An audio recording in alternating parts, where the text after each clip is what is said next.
वानप्रस्थ धर्म का वर्णन। पार्वती ने कहा, भगवान, व्रत पालन करने वाले वानप्रस्थी महात्मा नदियों के तटवर्ती रमणीय स्थानों में, झरनों के आसपास के कुंजों में, पर्वतों पर, वनों में और फल मूल से संपन्न पवित्र स्थानों में निवास करती हैं। वे अपने शरीर को ही कष्ट पहुंचाकर जीवन निर्वाह करती हैं। अतः मैं उनके पालन करने योग्य पवित्र नियमों को श्रवण करना चाहती हूँ। महेश्वर ने कहा, देवी, तुम सावधान होकर वानप्रस्थी महात्माओं के धर्म सुनो। उन्हें दिन में 3 बार स्नान, देवताओं और पितरों का पूजन, अग्निहोत्र और विधिवत यज्ञ करने चाहिए। वानप्रस्थी को जीविका के लिए निवार और फल मूल का सेवन तथा दीप आदि जलाने के लिए इंगुदी और रेवड़ी के तेल का उपयोग करना उचित है। वे योग का अभ्यास और काम क्रोध का त्याग करें। वीरासन से बैठें और वीर स्थान, जहां भीरू मनुष्यों को रहने की हिम्मत ना पड़े, ऐसे घने जंगल में निवास करें। धर्म में बुद्धि रखने वाले वनवासी मुनियों को वेदी पर सोना, सर्दी के मौसम में जल के भीतर अधिक काल तक बैठना, वर्षा काल में खुले मैदान में सोना और ग्रीष्म ऋतु में पंचाग्नि का सेवन करना चाहिए। वे वायु अथवा जल पीकर रहें, सेवार का भोजन करें, पत्थर से अन्न या फल को कूंच कर खाएं अथवा दांतों से चबाकर ही भक्षण करें। संप्रक्षाल के नियम से रहें, अर्थात दूसरे दिन के लिए आहार संग्रह करके ना रखें। चीर, वलकल और मृगछाला ये ही उनके वस्त्र होने चाहिए। उन्हें समय के अनुसार धर्म के उद्देश्य से विधि पूर्वक तीर्थ स्थानों में यात्रा करनी चाहिए। वानप्रस्थी को सदा वन में ही रहना, वन में ही विचरना, वन में ही ठहरना, वन के ही मार्ग पर चलना और वन में ही जीवन निर्वाह करना चाहिए। होम, पंचयज्ञ का सेवन, पंचयज्ञ से बचे हुए अन्न का आहार, वेदोक्त कर्मों का अनुष्ठान, अष्ट का श्राद्ध, चातुर्मास्य यज्ञ, दर्श, पौर्णमास आदि याग और नित्य यज्ञ का अनुष्ठान करना उनका धर्म है।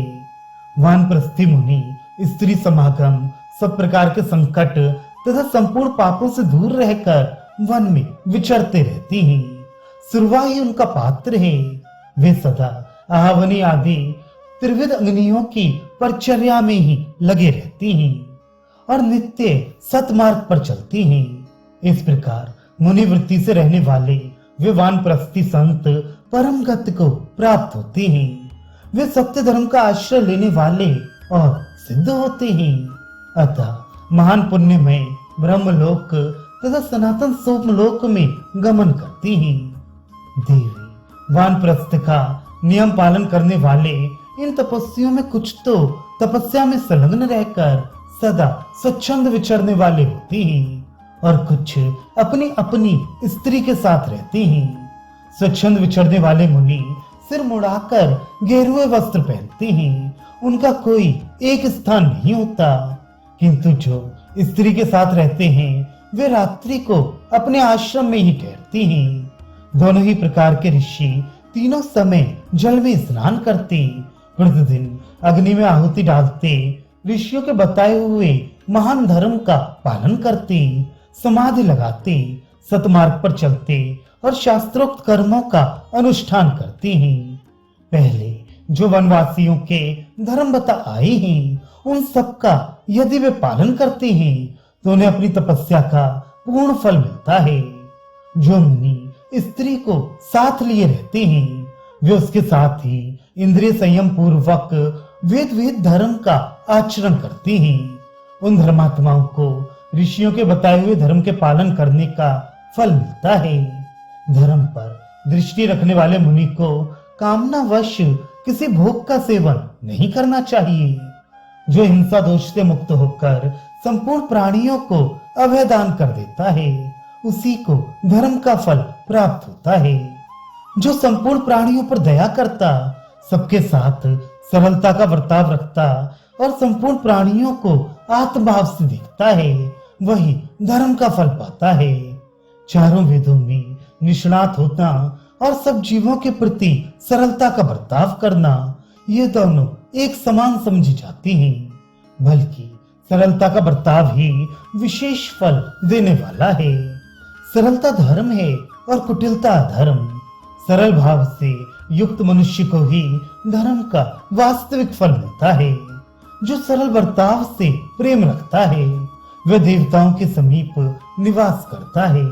इसलिए जो अपने धर्म का फल पाना चाहता हो उसे सरलतापूर्ण बर्ताव से युक्त होना चाहिए।